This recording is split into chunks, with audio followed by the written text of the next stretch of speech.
ကြောင့်မဲ့ဖွယ်ကောင်းလောက်အောင်မြင်းကလေးကြီးတုံလှုပ်သွားတာဘာကြောင့်လဲဘာအကြောင်းများရှိလို့ပါလဲလို့အကြောင်းတရားကိုသိကျင်လို့မေးမြန်းအေးသဘာဝအားဖြင့်လောကဒီကနေ့ထိအောင်မြင်းကလေးတုံလှုပ်တယ်ဆိုတာရှိတာကြီးပဲဘာကြောင့်လှုပ်တယ်ဆိုတာအကြောင်းမျိုးမျိုးရှိနိုင်တယ်ပေါ့မြတ်စွာဘုရားကရှင်အနန္ဒာရဲ့မိဂုံးကိုအေးစစ်စစ်ပဲဖြေကြတယ်အနန္ဒာငရင်လှုပ်ဖို့ဆိုတာအကြောင်း၈မျိုးရှိတယ်အဲ့ဒီထဲကအကြောင်းတစ်မျိုးမျိုးကြောင့်လှုပ်ထားတာဖြစ်တယ်ပေါ့သူကသူလှုပ်တာမဟုတ်ဘူးဘာကြောင့်ပဲလှုပ်လို့အကြောင်းတစ်ခုခုတော့ရှိတယ်အေးခုခေတ်ဒီကြတော့အမျိုးမျိုးအဖြေထုတ်ကြမှာပေါ့ဘာကြောင့်ငရင်လှုပ်တယ်ဆိုတာအမျိုးမျိုးဖြေထုတ်တယ်မြတ်စွာဘုရားကငရင်လှုပ်ခြင်းရဲ့အကြောင်းတွေကိုဖြေထုတ်ပေးထားတာ၈မျိုးရှိတယ်ဘာကြောင့်ငရင်လှုပ်တယ်ဆိုတာအဲ့ဒီနေရာမှာရှင်အနန္ဒာကိုမြတ်စွာဘုရားကရှင်းပြတယ်အထခောအာနန္ဒဟေတုမဟာတောဘူမိသလတ္တပါတုဘာဝါယကြီးမားတဲ့ငလျင်ကြီးတွေလှုပ်တယ်ဆိုတာဟာအကြောင်း၈မျိုးရှိတယ်အဲ့ဒီအကြောင်း၈မျိုးတွေကတစ်မျိုးမျိုးကြောင့်လှုပ်နိုင်တယ်အကြောင်း၈မျိုးကိုမြတ်စွာဘုရားကရှင်းပြတဲ့အခါမှာသဘာဝအကြောင်းတစ်ခုကိုရှင်းဥစွာရှင်းပြတယ်သဘာဝအကြောင်းတစ်ခုဆိုတာဘာလဲလို့ဆိုရင်ဒီကမ္ဘာမြေကြီးရဲ့တည်နေပုံကိုပထမရှင်းဥစွာမြတ်စွာဘုရားရှင်းပြတယ်အယံမဟာပထဝီဥဒကေပဋိဋ္ဌိတာဟောဒီကမ္ဘာမြေကြီးဟာရေပေါ်မှာတည်ရှိနေတယ်နော်ကမ္ဘာမြေကြီးဟာရေပေါ်မှာတည်ရှိနေတယ်ဆိုတာစဉ်းစားကြည့်ပေါ့ဘယ်နေရာမှာပဲဖြစ်ဖြစ်ရေတွင်းတူးကြတယ်လေအဝီစီတွင်းနေတူးတယ်ဆိုတော့မြေကြီးအောင်မှာရေတွေရှိနေတယ်ဆိုတာပြောလို့ရတာပဲပြီးတော့အခုခေတ်သိပ္ပံလေးနဲ့ကြည့်လိုက်မယ်ဆိုရင်ဒီကမ္ဘာမြေကြီးဆိုတာ Earth planet ခေါ်တာကမ္ဘာဂြိုလ်လို့အဲ့ဒီကမ္ဘာဂြိုလ်ကြီးကတကယ်ကြည့်မယ်ဆိုလို့ရှိရင်အခုကောင်းကင်ယံကမြင်နေရတဲ့လကြီးလို့ပဲအဝေးကနေကြည့်လို့ရှိရင်အဲ့ဒီပုံသဏ္ဍာန်ပဲမြင်ရအရင်ကလကဘာပေါ်ကနေပြီးတော့ကဘာပြေကြီးကိုလှမ်းပြီးတော့ရိုက်ထားတဲ့ပုံဟာဒီကဘာကြီးကလာကြီးလို့ပဲဝိုင်းဆက်ကြည့်ပဲမြင်နေရတယ်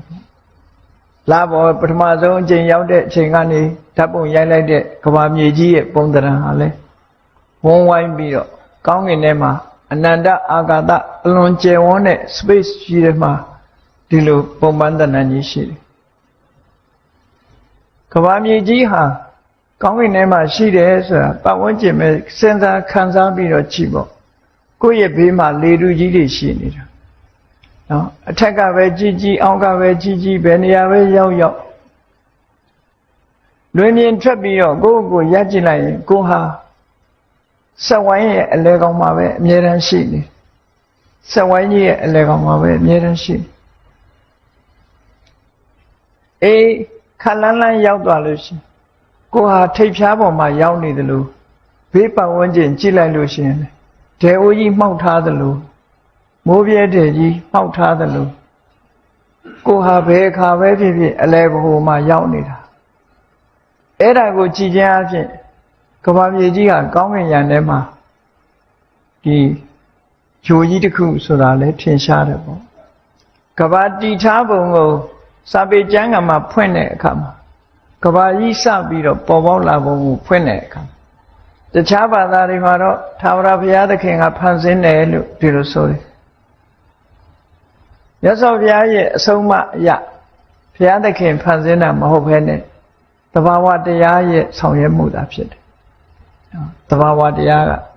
ဖန်ဆင်းသဘာဝတရားကြောင့်ဖြစ်လာကဘာကြီးပြန်တည်ဆောက်ဖို့ကဘာပြုမိုးကြီးသဘာဝအားဖြင့်မိုးတွေရွာချလာအဲ့ဒီရွာချလိုက်တဲ့မိုးတွေဟာဘေးကလေတူကြီးကရန်ထားသည့်အတွက်ကြောင့်မိုးပေါက်ကြီးဟာတခုတည်းလို့ဖြစ်လာမိုးပေါက်ကြီးဟာအောက်ကလေတူကြီးကခံထားသည့်အတွက်ကြောင့်ဒီမိုးပေါက်ကြီးဟာရွေ့ချပြီးတော့မသွားဘူးဒီကောင်းကင်ယံကြီးထဲမှာပဲမိုးပေါက်ကြီးဟာရှိမိုးပေါက်လို့ဆိုကြတဲ့ကအဝိုင်းပဲပေါ့ရေပေါက်ဆိုတာကြည့်လေရေလေးကိုအဆက်ချကြည့်အလုံးဝအဝိုင်းပဲဖြစ်မှာပဲပတ်ဝန်းကျင်လေထုတွေရှိနေသည့်အတွက်ကြောင့်ဝ ဝိုင်းဆက်နေတဲ့ရေပေါက်ဆိုတာဝိုင်းဆက်နေတဲ့အရာမြတာဖြစ်တယ်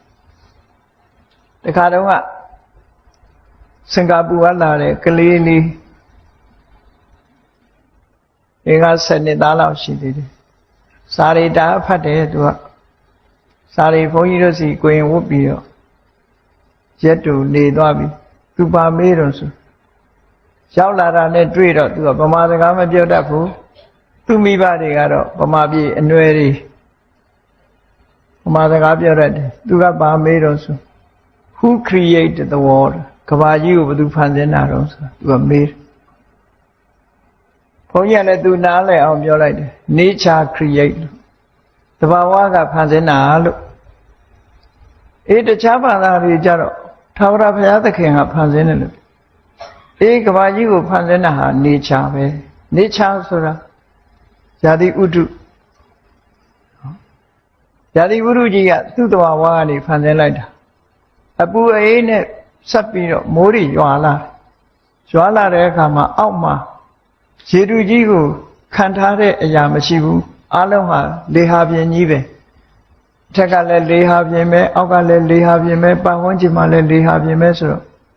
အဲ့ဒီလေဟာပြင်ထဲမှာကျလာတဲ့မိုးရေပေါက်ဟာလည်းပဲလေဟာပြင်ထဲမှာအောက်ကနေလေကပင့်ထားသည့်အတွက်ကြောင့်ရေပေါက်ကြီးဖြစ်နေ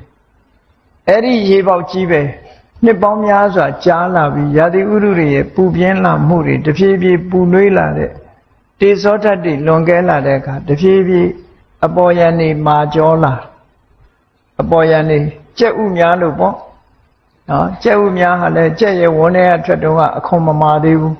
တဖြည်းဖြည်းပြင်လေနဲ့တိုက်တဲ့အခါအခွန်မာလာတယ်လို့ပဲအဲ့ဒီရေပေါက်ကြီးကလည်းပြင်ဘက်ကလေထုနဲ့တွေ့တဲ့အခါကျတော့ရေမှာအကျော်လေးတွေတင်းလာပြီးမာလာဒါကနေချာကလုံနေတာအဲ့ဒီမှာကဘာကြီးဟာအခုလိုစတင်ဖြစ်ပေါ်လာတယ်ရေပေါက်ကနေစပြီးဖြစ်လာတယ်လို့ဆိုတဲ့ကဘာတီပုံဖော်ပြတဲ့အထက်ကရာတီကကျမ်းတွေကိုကြည့်မယ်ဆိုရင်လည်းကဘာကြီးဟာအလုံးကြီးလို့ဆိုတာခန့်မှန်းလို့ရတယ်ပေါ့နော်အဲ့တော့ကဘာလုံးသလားပြားသလားနဲ့ညင်းเสียတော့မလိုပါဘူးလေတူကြီးထဲမှာရှိတဲ့အရာတစ်ခုဟာဒီလိမ်မန်းကြီးလို့ပြားချနေတာလည်းမဟုတ်ဘူးလေတူထဲမှာနေပြီဆိုကြတဲ့ကဟိုဘက်ဒီဘက်ကလေတူတွေရဲ့ပံ့ပိုးမှုကြောင့်လုံးနေဖို့သာဖြစ်เสียရှိတယ်ပေါ့နော်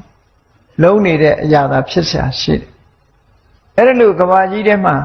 ကဘာကြီးစဖြစ်လာတဲ့အခါမှာပထမဆုံးကရေပဲရေကအပေါ်ယံတင်းလာတဲ့အခါကျတော့မြေဖြစ်လာတယ်ငကိုလက်ရှိကလေထုကြီးအာကာသလဟာပြင်ထဲမှာလေထုကြီးရှိတယ်အဲ့ဒီလေထုပေါ်မှာမိုးရွာချလိုက်တော့ရေထုကြီးဖြစ်လာအဲ့ဒီရေထုကြီးပေါ်မှာခုနကအပေါ်ကျော်တင်းလာပြီးမြေလွှာဖြစ်လာဒီလိုဆိုတာပေါ့နော်အဲ့ဒါကိုဒီမှာမြတ်စွာဘုရားကရှင်းပြထားတာအယံမဟာပထဝီအခုတို့နေတဲ့မြေကြီးဟာဥဒကေပဋိဋ္ဌိတာရေပေါ်မှာတည်ရှိနေတယ်ဒီလိုဆိုတာရေပြင်ကြီးပေါ်မှာတည်ရှိနေတယ်တချို့ကတော့ထင်မယ်မြစ်တွေအင်းတွေအိုင်တွေသွားကြည့်ပြီးတော့မြစ်ထဲမှာရေဒီမြေကြီးမရှိဘူးလို့ထင်ကောင်းထင်လိမ့်မယ်ပေါ့နော်သို့တော်လည်းရေကြီးအောင်မှာရေရှိတယ်ဆိုတာဟာရေရင်းတူးနေတဲ့လူတွေရေကြီးအောက်ကရေတွေထုတ်ယူနေတဲ့လူတွေဟာသိတာနေတာရေကြီးအောက်မှာရှိနေတဲ့ရေတူကဘာတီတုံးကရေတူးကစလာအောက်မှာလေတူးကပင်ကိုရှိနေတယ်လေတူးတဲကိုမိုးရွာချလိုက်တဲ့အခါရေတူးကတဖြည်းဖြည်းအပေါ်ကျော်တင်းလာနွားတို့တောင်ကြိုကြည့်ပါလားကြိုကြည့်ရင်အပေါ်ကျော်တင်းလာတယ်လေတဖြည်းဖြည်းမလိုက်တက်လာတယ်ခေါ်တာပေါ့ထို့တူပဲကဘာမြေကြီးကရေပေါက်ကနေပြီးတော့အပူကြောင့်မို့လို့အပေါ်ကျော်တင်းလာအဲ့ဒီကနေမြေထုဖြစ်လာအဲ့ဒါကြောင့်အောက်ဆုံးကငဘဝရှိနေတဲ့လေထုကြီးကအမတန်ကြီးမားတယ်လေထုကိုခံပေးထားတာကရေထုကြီးရဲ့ပေါ်မှာမြေထုဆိုတာပေါ်လာတယ်လို့မြတ်စွာဘုရားဒီလိုဟောတယ်အယံမဟာပထဝီဤမြေကြီးဟာဥဒကေပဋိဋ္ဌိတာရေပေါ်မှာတည်ရှိနေတယ်ဥဒကံဝါတိပဋိဋ္ဌိတာအဲ့ဒီရေတွေကတော့လေထုကြီးအနန္တအာကာသထဲမှာရှိတဲ့လေထုကြီးမှတည်တယ်ဝါတောအာကာသထောတဲ့အောက်ဆုံးကလေထုကြီးကတော့ space ကြီးမှရှိနေတယ်လို့ဒီလိုပြောတာလေဆိုတာကသဘာဝစဉ်းစားကြည့် ဒီ space ဆိုတဲ့ဘာမှမရှိတဲ့နေရာမှာသာလေဆိုတာရှိလို့ရတာဟုတ်နော်လေဆိုတာဘာမှမရှိတဲ့နေရာမှာရှိလို့ရအဲ့တော့အာကာသဟင်းလင်းပြည့်မှန်သမျှလေထုရှိဒါကြောင့်မို့လေထုရဲ့အပေါ်မှာရေထုရှိတယ်ရေထုရဲ့အပေါ်မှာမြေထုရှိတယ်ဆိုပြီးတော့ကမ္ဘာမြေကြီးတည်နေပုံကိုမြတ်စွာဘုရားအရင်ရှင်းပြပြီးတော့မှအချိန်ခါဆိုတာရှိတတ်တယ်တဲ့ဘယ်လိုဖြစ်တတ်တုံးလို့ဆိုလို့ရှင်အောက်မှာခန်းနေတဲ့အနန္တအာကာသတွေကလေထုကြီးဟာတခါတရံကြတော့အပူအေးဖောက်ပြန်မှုကြောင့်ငြိမ်သက်နေတဲ့လေတွေကပြင်းထန်လှုပ်ရှားမှုတွေဖြစ်ပေါ်လာလိုင်းကရဲ့ကြီးတွေလို့လေကြီးဟာဣပြီးတော့တိုက်လာတာရှိလေမကြခင်ကမှလေစင်နာမောင်းတိုက်သွားသေးတာပဲဗမာပြည်မှာလဲ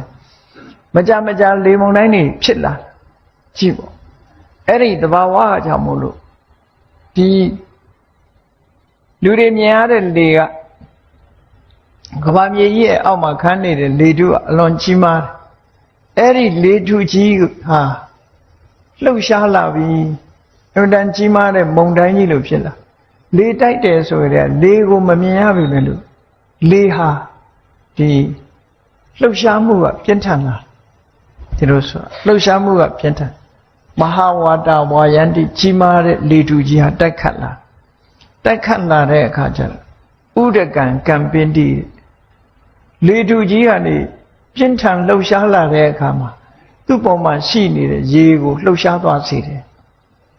ဟောလေကမငြိမ်ဘူးဆိုတာဟာထက်တိုက်လိုက်အောက်ဆင်းလိုက်ပဲလေဆိုတဲ့သဘောကနော်ပြင်းထန်လိုက်တာနဲ့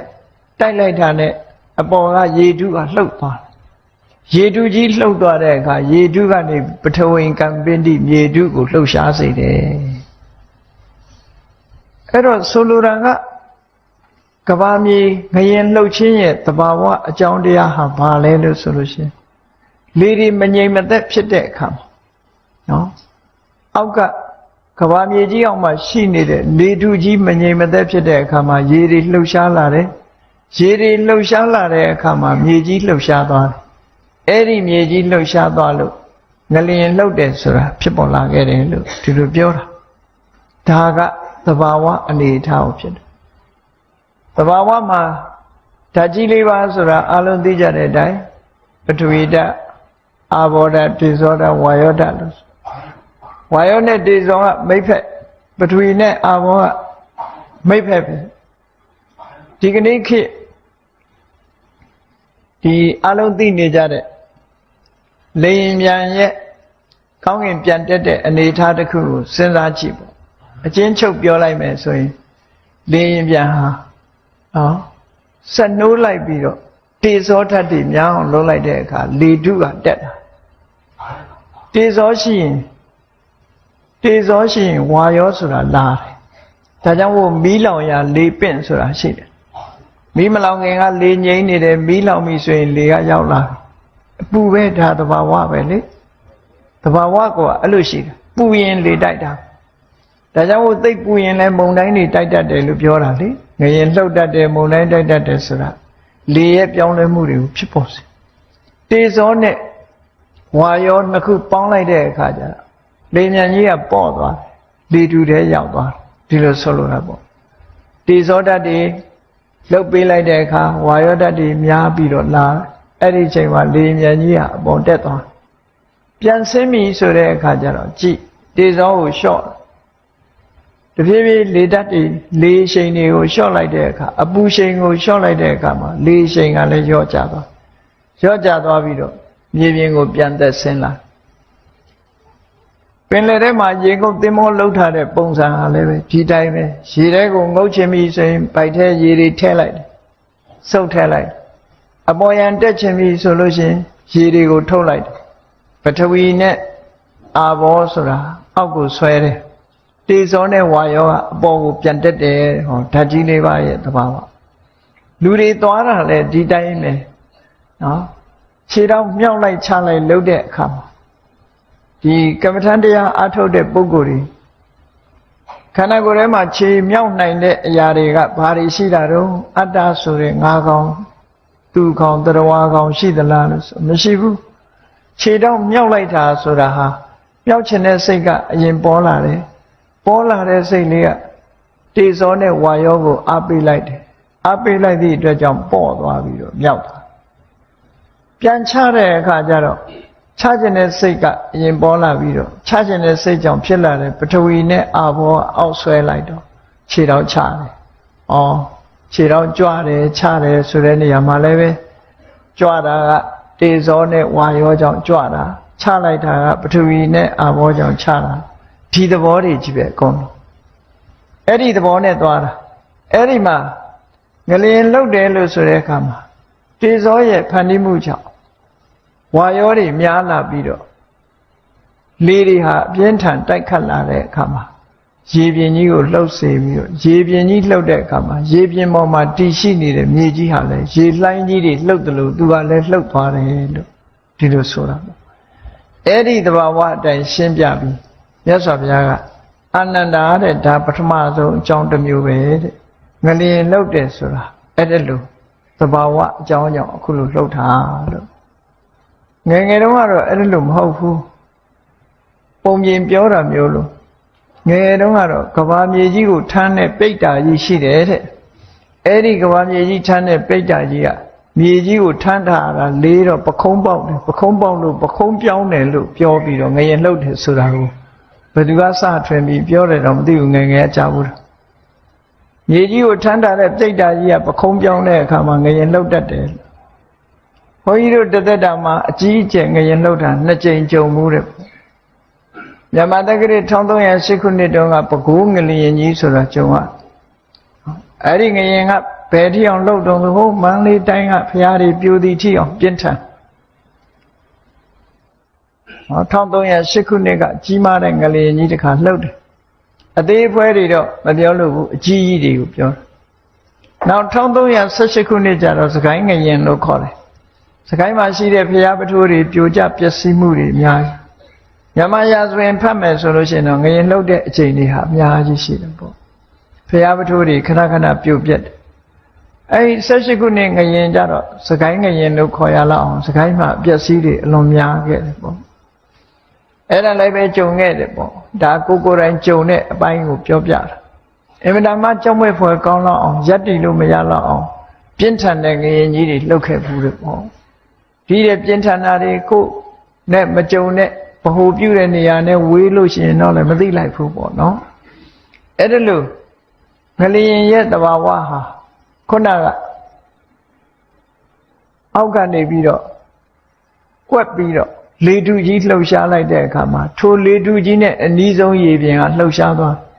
အနီးဆုံးရေပြင်လှုပ်ရှားသွားတဲ့အခါမြေထုကြီးလှုပ်ရှားပြီးငရင်လှုပ်ခြင်းဟာဖြစ်ပေါ်လာတယ်လို့ဒါကရသော်ဘုရားကပထမဆုံးအကြောင်းတစ်ခုရှင်းပြတယ်ပေါ့ဒုတိယငလျင်လှုပ်ခြင်းအကြောင်းကိုမြတ်စွာဘုရားဘယ်လိုရှင်းပြတော့ဆိုတကူကြီးမားတဲ့အစွမ်းထက်တဲ့အစွမ်းတကူရှိတဲ့တကူရှင်တွေဆိုတာလောကမှာရှိတတ်တယ်။ယန္တာပုဂ္ဂိုလ်တွေတို့အဲ့ဒါလို့အစွမ်းတကူနဲ့ပြည့်စုံတဲ့ပုဂ္ဂိုလ်မျိုးတွေရှိတယ်။သို့မဟုတ်တကူကြီးတဲ့နတ်တွေဆိုတာရှိတယ်။သူတို့ကလည်းဖန်တီးတတ်တယ်တဲ့။ဘယ်လိုဖန်တီးတော့ဆိုရင်သူတို့စိတ်ထဲမှာဒီမြေထုဆိုတဲ့မြေထုပေါ်မှာ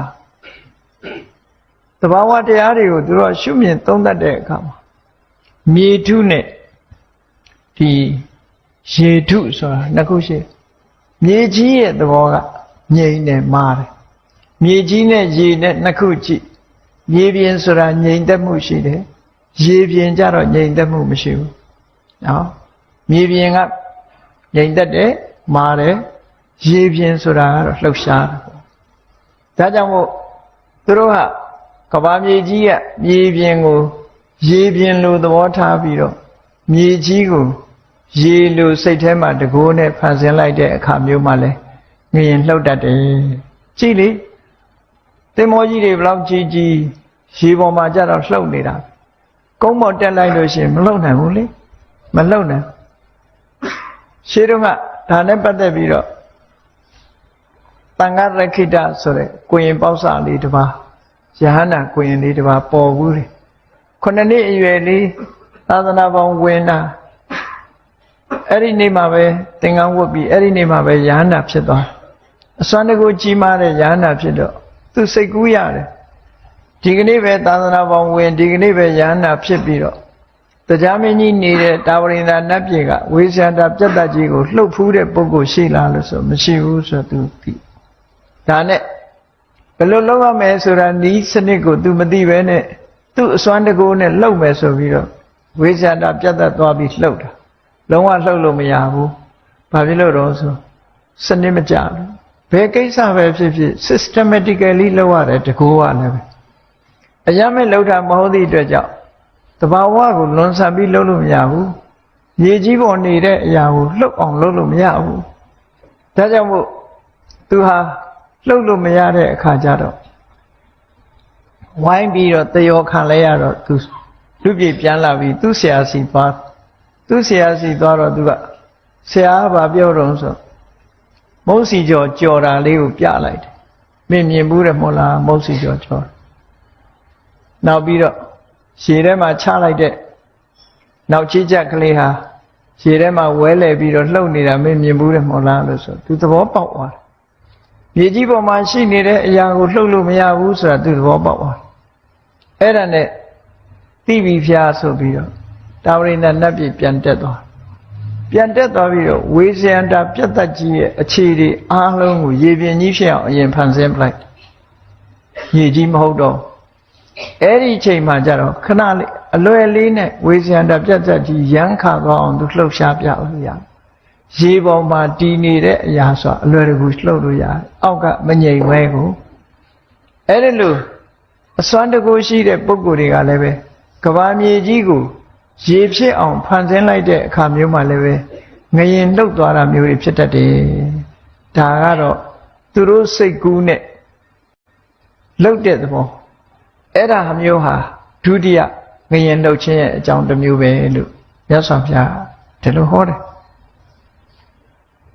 ဟောနောက်တစ်ခုတတိယအကြောင်းတစ်ခုကဘာလဲလို့ဆိုရင်ပါရမီတမ္ပါရပြည့်ဝလို့ပါရမီပြည့်လို့ဖျားဖြစ်သူရောက်တော့မဲ့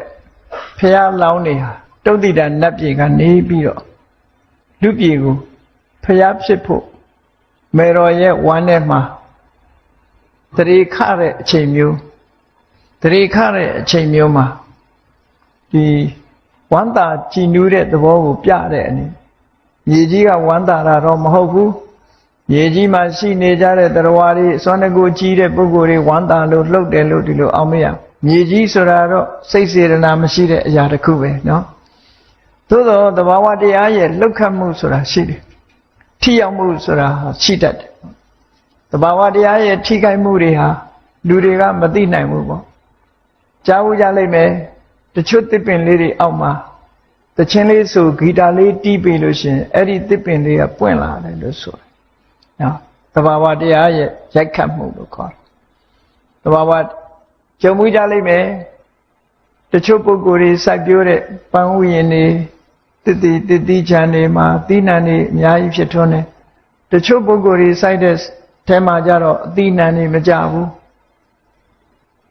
အဲ့ဒီလိုဖြစ်တာဟာဘာကြောင့်ဖြစ်တာတော့လို့ဆိုတဲ့အခါမှာသူကကမ္မပစ္စယဥဒုသမုဋ္ဌံဆိုတာလည်းရှိတယ်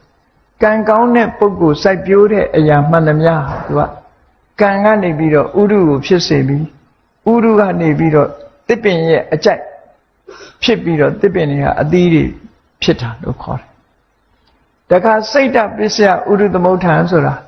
လူဟာစိတ်ကပျော်ရွှင်လန်းဆန်းနေတဲ့အချိန်အဲ့ဒီလူရဲ့ပျော်ရွှင်လန်းဆန်းမှုတွေဟာပတ်ဝန်းကျင်ကိုပျော်ရွှင်လန်းဆန်းတဲ့ဓာတ်တွေကူးသွားတယ်အဲ့ဒီဓာတ်ကူးတာကိုအကြောင်းပြုပြီးတော့သစ်ပင်ကလည်းပဲ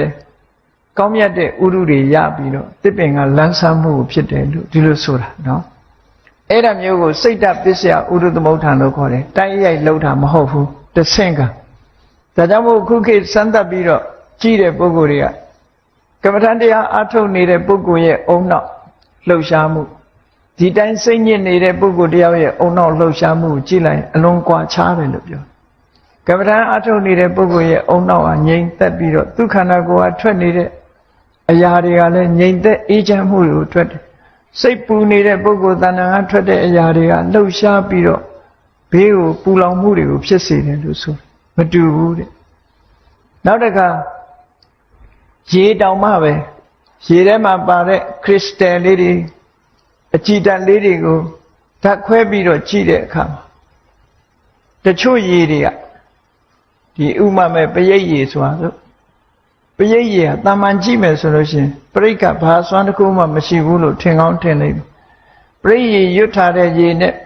ပရိတ်မရွတ်တဲ့ရေနှစ်ခုကဘယ်လိုကွာခြားတော့ဆိုပရိတ်မရွတ်တဲ့တာမန်ရေကိုကြည့်မယ်ဆိုရင်အဲ့ဒီရေလေးတွေရဲ့အနှစ်တွေကလှုပ်ရှားနေတယ်တဲ့ငြိမ်သက်မှုမရှိဘူးပရိတ်ရွတ်ထားတဲ့ခုနဒီပရိတ်ရွတ်ထားလို့ပရိတ်ရဲ့အစွမ်းတကူရနေတဲ့ရေလေးတွေကျတော့ငြိမ်သက်ပြီးတော့နေတယ်လို့ဒီလိုဆိုတယ်ဒါကစမ်းသပ်လို့တွေ့တဲ့အဖြေလေးတွေကိုပြောပြတာနော်ခုခေတ်မှာတေချာစမ်းသပ်တဲ့ပုဂ္ဂိုလ်တွေကဒီအဖြေလေးတွေကိုရနေတယ်မတူညီဘူးဆိုတာတွေလူမမြင်နိုင်တဲ့ကွဲပြားခြားနားချက်ကလေးတွေဟာရှိနေတယ်ထို့တူပဲနော်ခုနကဝန္တာအာရဂီတာတီးပြီးပြောနေတဲ့ပုဂ္ဂိုလ်ရဲ့ခန္ဓာကိုယ်ဟာထွက်တဲ့အငွေ့တွေဟာတစ်ပင်အကြိုက်ရာသီဥတုကိုဖြစ်စေတယ်အဲ့ဒီရာသီဥတုကမှတစ်ပင်ကိုအကျိုးပြုလို့တစ်ပင်ဟာပွင့်နေလန်းနေဖြစ်လာတာဒီလိုဆိုလို့တယ်တဲ့ရဲ့ကြီးကတစ်ပင်ကတိလို့ပျော်လို့ဝမ်းသာလို့ပွင့်တာမဟုတ်ဘူးလို့ဒီလိုပြောတယ်နောက်တစ်ခုတချို့ကထင်ကြသေးတယ်တချို့တစ်ပင်တွေရှိတယ်လေတချို့တစ်ပင်တွေကပန်းပွင့်လေးပွင့်တယ်အဲ့ထက်မဲ့ရင်ကောင်ကလာပြီးတော့ဝင်လိုက်တဲ့အခါပန်းပွင့်ကပိတ်သွားအဲ့ဒီအပွင့်ကပိတ်တော့လူတွေကဗာပြောတော့ဒီတစ်ပင်ကရင်ကောင်ကိုဖမ်းပြီးတော့စားတယ်လို့ဖြစ်နော်တစ်ပင်ကပန်းပွင့်ကရင်ကောင်ကိုဖမ်းတယ်ဆိုတာမျိုးဖြစ်လာအဲ့ဒီရင်ကောင်ဟာပိတ်မိနေတော့မထွက်တော့အဲ့ဒီထဲမှာသေတယ်အဲ့ဒါကိုတစ်ပင်ကစားတယ်လို့လူတွေကယူဆကြဒါကတော့ဘယ်လိုရှင်းစရာလိုလဲလို့ဆိုရင်တကယ်ကတော့တစ်ပင်မှာစားတတ်တဲ့ဟာတော့မရှိဘူးရေမြေကိုတော့စုပ်တော့တာအမြစ်ကပဲစုပ်တော့မယ်အပွင့်ကရင်ကောင်ကိုဖမ်းတယ်ဆိုတာရင်ကောင်ရဲ့ကိုယ်ကထွက်တဲ့ဒီအငွေ့အသက်တွေဟာအပင်ကိုအပွင့်ကိုပိတ်သွားစေတတ်တယ်သူ့ရဲ့အခုခေတ်ဆိုရင်တော့ပို့ပြီးနားလည်လိမ့်မယ်လေစိတ်ထဲသွားတဲ့အခါကျကြည့်လေ exit လို့ရေးထားတဲ့မှန်တကားကြီးတွေနားသွားလိုက်ရင်တကားသူပွင့်သွားဘာနဲ့ပွင့်တာလူကိုငွေနဲ့ပွင့်သွားဒီလိုဆိုတာလူကိုငွေနဲ့အခုခေတ်မှာဆိုရင်တော့ဘဲတီးတာလဲလူကိုငွေနဲ့တီးလို့ရတယ်မီးဖွင့်တာလဲလူကိုငွေနဲ့ဖွင့်လို့ရတယ်နော်လူခန္ဓာကိုယ်ကထွက်နေတဲ့ကိုငွေတွေနဲ့ပဲတကားလဲပွင့်တယ်မီးလဲလင်းတယ်ဘဲလဲတီးတယ်ဟာအဲ့ဒီသဘောတွေပဲဘဲတီးတာဘဲကအသက်ရှိလို့မဟုတ်ဘူးနော်တကားပွင့်တာတကားကအသက်ရှိလို့လည်းမဟုတ်ဘူးလူရဲ့ကိုငွေနဲ့ပွင့်သွားတာအဲ့ဒီသဘောပဲခုနကပန်းပွင့်ကရင်ကောင်လာပြီးတော့နားတဲ့အခါမှာပိတ်သွားတယ်ဆိုတာအဲ့ဒီသဘောအလုံးအခေါ်တော့လွယ်ကောင်းလွယ်လိမ့်မယ်ထိကယုံပင်လို့လည်းခေါ်တယ်တချို့ကလည်းထိကညိုးလို့ခေါ်တယ်တခြားရက်တွေလည်းရှိလိုက်တယ်အဲ့ဒီတစ်ပင်ကိုသွားပြီးတော့မထိလိုက်နဲ့ထိလိုက်ရင်တွန့်သွားတယ်တစ်ပင်ဟာအကုန်လုံးကုတ်သွားတယ်အဲ့ဒါကလည်းလူရဲ့ကိုငွေ့ကြောင့်မို့လို့ယုံသွားတဲ့သဘောသူကလူငါလာထိတယ်ဆိုပြီးတော့နောက်ဆုတ်သွားတာမျိုးမဟုတ်ဘူးသူကအသိစိတ်ရှိလို့ဖြစ်တာမဟုတ်ဘူးသို့တော့လူရဲ့ကိုငွေ့နဲ့ကြောင့်ဖြစ်သွားတာမျိုးတွေအဲ့ဒါမျိုးတွေဟာတဆင့်ကအကြောင်းပြုတာလေလို့ဒီလိုမှတ်သားကြရအဲ့ဒါလိုပဲဖရာအလောင်းတွေဟာအစွမ်းတတိရှိတာဖြစ်သောကြောင့်ကမ္ဘာလောကကြီးမှာလောကသားတွေအတွက်အကျိုးပြုမဲ့ပုဂ္ဂိုလ်တရားတို့ဒီတဲ့နတ်ပြည်ကနေပြီးမေတော်ရဲ့ဝမ်းထဲမှာသတိတီလိုက်တာနဲ့တပြိုင်နက်ကမ္ဘာမြေကြီးဟာခုနကတာမန်ပုဂ္ဂိုလ်တွေဘလောက်ပဲမွေးနေနေဘလောက်ပဲသတိတီနေနေဘာမှမလှုပ်ရှားဘူးဖရာလောင်းသတိတီတဲ့အခါကျတော့ကမ္ဘာမြေကြီးကတုန်လှီးသွားတယ်တဲ့တာမန်ပုဂ္ဂိုလ်တွေမဖြစ်နိုင်ဘာလို့လဲဆိုအရှိန်အဝါဆိုတာရှိတယ်လေအရှိန်အဝါကြောင့်မို့လို့အခုလိုဖြစ်သွားတာဒါကတတ္တိယငလျင်လှုပ်ခြင်းအကြောင်းတစ်ခုပဲစတုတ္ထငလျင်လှုပ်ခြင်းအကြောင်းကတော့အဲ့ဒီဘုရားလောင်းဟာမိခင်ရဲ့ဝမ်းထဲမှာတရေတည်ပြီးတော့6 လလွန်10 လတည်းရောက်တဲ့အခါမှာဖွာတော်မူတယ်အဲ့ဒီဖွာတော်မူတဲ့အခါမှာလည်းပဲထူးခြားလာတဲ့ပါရမီရှင်ဘုန်းခံရှင်တူပေါ်ပေါက်လာတော့ သူခန္ဓာကိုယ်ကထွက်တဲ့အငွေ့တွေဟာအမြဲတမ်းအစွမ်းတတ္တိရှိသည့်အတွက်ကြောင့်ကဘာမြေကြီးဟာတုန်ဟိသွားအပြန်တယ်နော်တဘာဝကိုကတုန်ဟိသွားတနည်းအားဖြင့်ပြောမယ်ဆိုရင်ကဘာမြေကြီးမှာရှိကြတဲ့တကိုးကြီးတဲ့နတ်တွေကဩဝပေးလိုက်တဲ့အနေနဲ့လည်းဖြစ်တယ်လို့ဒီလိုလဲဆိုလို့ရသို့တော့တဘာဝရှုထောင့်ကနေကြည့်မယ်ဆိုလို့ရှိရင်ဘုရားလောင်းရဲ့အစွမ်းတတ္တိရဲ့ထိခိုက်မှုဟာကဘာမြေကြီးတောင်မှပဲတုန်ဟိသွားရတယ်လို့တဘာဝအကြောင်းတရားတစ်ခုပဲလို့ဒီလိုဆိုတာပေါ့နောက်နံပါတ်5အကြောင်းတစ်ခုကတော့ဘာလို့ဆိုရင်ဘုရားအလောင်းတော်ဟာတရားဓမ္မကျင့်ကြံကြိုးကုပ်အားထုတ်တယ်အားထုတ်လိုက်တဲ့အခါလောကမှာဘယ်သူမှမရဘူးတဲ့အသိဉာဏ်ဒူးကြီးကိုရရှိတယ်သဗ္ဗညုတဉာဏ်တော်ကြီးကိုရရှိတယ်ဘုရားဖြစ်သူရောက်ရှိတယ်ဘယ်ပုဂ္ဂိုလ်မှမရဘူးတဲ့အဲ့ဒါမှထူးခြားတဲ့ဂုံတရက်အလွန်ကြီးမြင့်လာတဲ့ဒီဉာဏ်ဒူးကြီးကိုရရှိတဲ့အခါမှာလည်းပဲအဲ့ဒီဉာဏ်ရဲ့အရှိန်အဝါဘလောက်ကြီးမားတယ်ဆိုတာစဉ်းစားကြည့်ကဘာမြေကြီးဟာတုန်ဟိသွားပြန်တယ်အဲ့ဒီချိန်မှာဒီလိုဆိုလိုတာပေါ့ဒါသဘာဝရဲ့ထိခတ်မှုတွေဒီလိုဆိုနောက်6ခုမြောက်အကြောင်းကတော့ဘာလို့ဆိုရင်မြတ်စွာဘုရားဟာမိမိသိတဲ့အသိဉာဏ်နဲ့လောကသားတွေရဲ့အကျိုးအတွက်အဆုံးအမဩဝါဒကိုစတင်ပေးတာစတင်ပြီးတော့မိမိသိတဲ့မိမိရဲ့အသိဉာဏ်ဖြစ်တဲ့ပฏิဝေဒဉာဏ်အဲ့ဒီပฏิဝေဒဉာဏ်နဲ့သိထားတဲ့တရားဓမ္မတွေကိုဒေသနာဉာဏ်နဲ့တတ္တဝါတွေနားလည်အောင်ဟောပြပြီးဆိုတာကိုဓမ္မစက္ကပောဒနာလို့ခေါ်တယ်ဓမ္မစက္ကဆိုတာပฏิဝေဒဉာဏ်နဲ့ဒေသနာဉာဏ်ကိုပြောတာသိတဲ့အတိုင်းရှင်းလင်းပြောတယ်သိတဲ့ဉာဏ်ကတစ်ခုရှင်းလင်းပြောတဲ့ဉာဏ်ကတစ်ခုအေးလူဆိုတာစုံနေတယ်တချို့ကသိတော့သိတယ်ပြောမပြတတ်ဘူးဆိုတဲ့လူတွေရှိတယ်နော်ပြောပြပါဆိုမပြောတတ်ဘူးသိတော့သိတယ်ရသော်ဗျာသိလဲသိတယ်ရှင်းလဲပြတတ်တယ်နားဝင်အောင်ရှင်းပြတယ်အဲ့ဒီသိလဲသိတယ်ဆိုတဲ့ဉာဏ်ကိုပฏิဝေဒဉာဏ်ရှင်းပြတယ်ဆိုတဲ့ဉာဏ်ကဒေသနာဉာဏ်အဲ့ဒီဉာဏ်နှစ်ရပ်ပေါင်းစပ်ပြီးတော့စတင်ပြီးတော့လောကသားတွေအကျိုးကိုဖြစ်ထွန်းအောင်ဆောင်ရွက်တဲ့ဓမ္မစက္ကပောဒနာတုတ်ဓမ္မစကြာတရားဥဟောလိုက်တဲ့အခါမှာလည်းပဲဓမ္မရဲ့အရှိန်တတ္တိဟာဘလောက်ပြင်းတယ်လဲဆိုရင်တစ်ချိန်ငရင်တုံလှုပ်သွားခဲ့တယ်ပေါ့ဒါလည်းငရင်လှုပ်ခြင်းအကြောင်းတစ်ခုလို့ဒီလိုဆိုတယ်နောက်ခုနှစ်ခုမြောက်အကြောင်းကတော့ဘာလို့ဆိုရသော်ဘုရားသခင်ကိုရောမြတ်ဟာလောကသားတွေရဲ့အကျိုးအတွက်ကြိုးပမ်းအထုတ်တော်မူခဲ့တယ်ကြိုးပမ်းအထုတ်ပြီးတဲ့အခါသင်္ခါရသဘာဝတရားအရလောကကြီးရဲ့ဘဝဆိုတာသဗ္ဗေဘဝအနိစ္စဒုက္ခဝိပရိနာမဓမ္မဘဝဆိုတာဘသူရဲ့ဘဝပဲဖြစ်ဖြစ်အနိစ္စမမြဲဘူးဒုက္ခနော်မမြဲတာတွေနှိမ့်ဆက်လို့ဆင်းရဲတယ်ဝိပရိနာမဓမ္မအပြောင်းလဲတွေရှိတယ်ဆိုတဲ့သဘာဝအတိုင်းပဲမြတ်စွာဘုရားရဲ့ဘဝဟာလည်းပဲအပြောင်းလဲတွေရှိလာလို့မြတ်စွာဘုရားသခင်ကိုရောမြတ်ဘဝမှာဆက်လက်ပြီးတော့မနေတော့ဘူးဆိုလိုတာပြိဋိဘံပြုတော်မူတဲ့နေ့ကိုသတ်မှတ်လိုက်ပြီးဆိုတဲ့အချိန်မှလည်းပဲမြတ်စွာဘုရားရဲ့ဒီဆုံးဖြတ်ချက်ကိုမခံနိုင်ရှာဘူးမြေကြီးဟာမြတ်စွာဘုရားရဲ့အာယုသင်္ခါရလွတ်တယ်တတိတံပစင်ညနဲ့ဒီအချိန်ကတော့ငါရဲ့ခန္ဓာကိုယ်ဟာအဆုံးသတ်ရမယ့်အချိန်ဖြစ်တယ်ဆိုတာတတိနဲ့တံပစင်ညနဲ့ဆုံးဖြတ်ချက်ချလိုက်တယ်အာယုသင်္ခါရကို3လကကြော်ရင်ငါမဝင်စားတော့ဘူး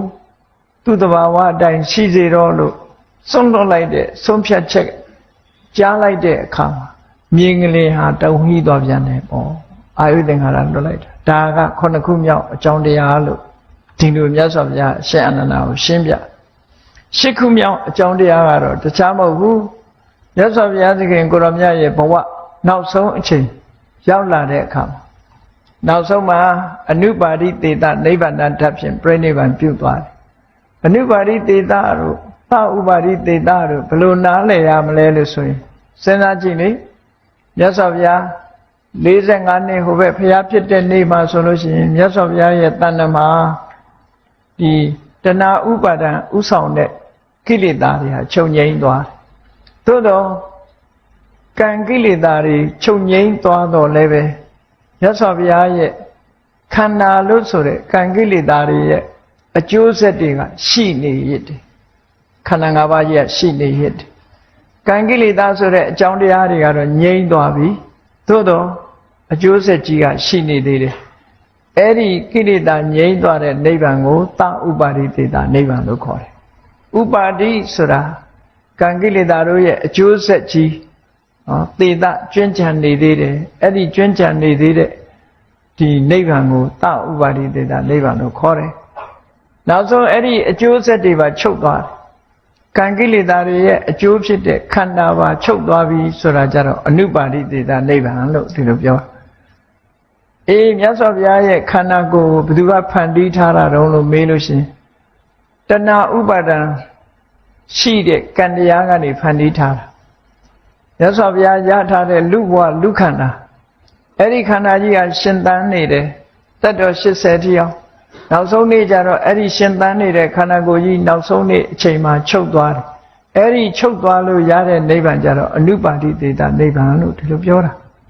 အဲ့ဒီအနုပါတိသေတာနိဗ္ဗာန်တတ်ဖြင့်မြတ်စွာဘုရားပြိဋိဘံစံတော်မူမယ်ဆိုတဲ့အခါမှာလည်းပဲမြင်းကလင်ကြီးဟာတုံဟီးသွားတယ်လို့အာနန္ဒာမြင်းကလင်တုံဟီးဖို့ဆိုတာအခုလိုအကြောင်း၈မျိုးရှိတယ်လို့မြတ်စွာဘုရားကရှင်းပြလိုက်တဲ့အချိန်မှာရှင်အာနန္ဒာကဘုရားအာယုသင်္ခါရလွတ်လိုက်ပြီဆိုတာသူသဘောပေါက်သွားတယ်တောက်လျှောက်